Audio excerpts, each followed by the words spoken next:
Alright, so we've got this power strip and there's some stuff wrong with it, and we're going to open it up and we're going to replace them. But first of all, this isn't what it looks like. A lot of these older ones actually have real outlets in them. When we opened this one up, we removed all the screws here, we removed all these screws and we couldn't get it open. We noticed the back of this is actually plastic.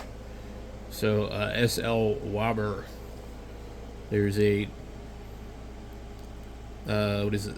I thought there might be a date on it. Anyway, it's got transient voltage protection and blah blah blah. And people often donate these things to Goodwill because there's problems with them. And so this one here, the switch is bad. So the switch is actually bad. And I'd opened it up once before, but what we're going to do, we're going to remove these and see if we can just go ahead and wire in some outlets. We'll see if they fit.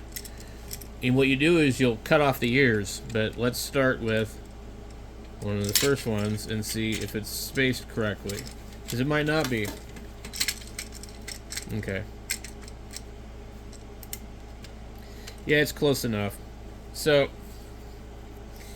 what you do is, you see how the ears stick out? You got to nip them off, and then you can fix one of these. You rewire it up, point-to-point wiring. You see, these are garbage. I hate these things.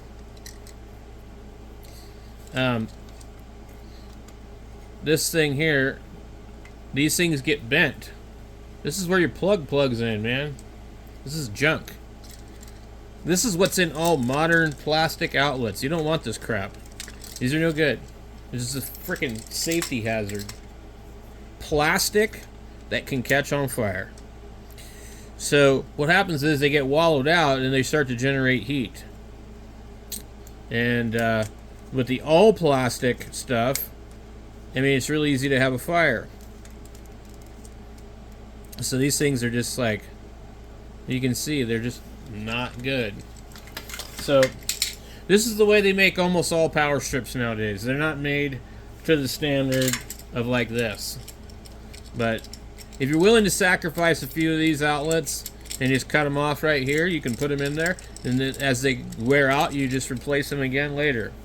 So usually what I do is I don't even get involved with doing this. I just go find one at the thrift store, and maybe one or two of the outlets are kind of bad, and I'll just replace just one of them. But this one is going to take like 3 receptacles and a bunch of wiring.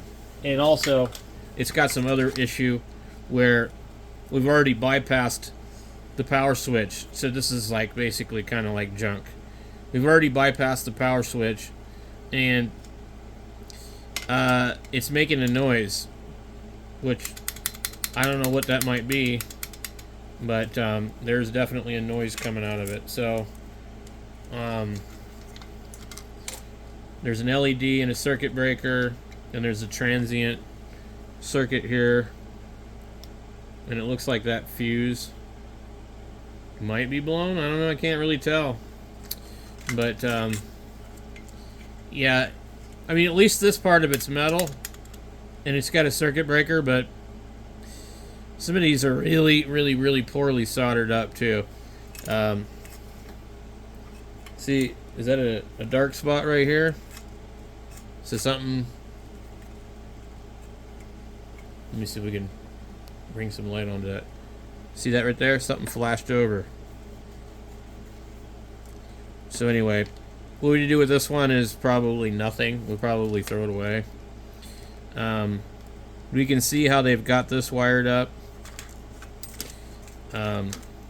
I just don't know that I want to deal with this thing. I know that that switch is no good. It's stuck. It's failed. So basically, this is trash unless you really want to get another switch, and then you have the protection LED. But it was making a sound like a timer circuit. So I'm like, whoa, got to pull that thing. I mean, I figured before, I was like, I don't really care. You can see where I soldered it and melted the dog crap out of it.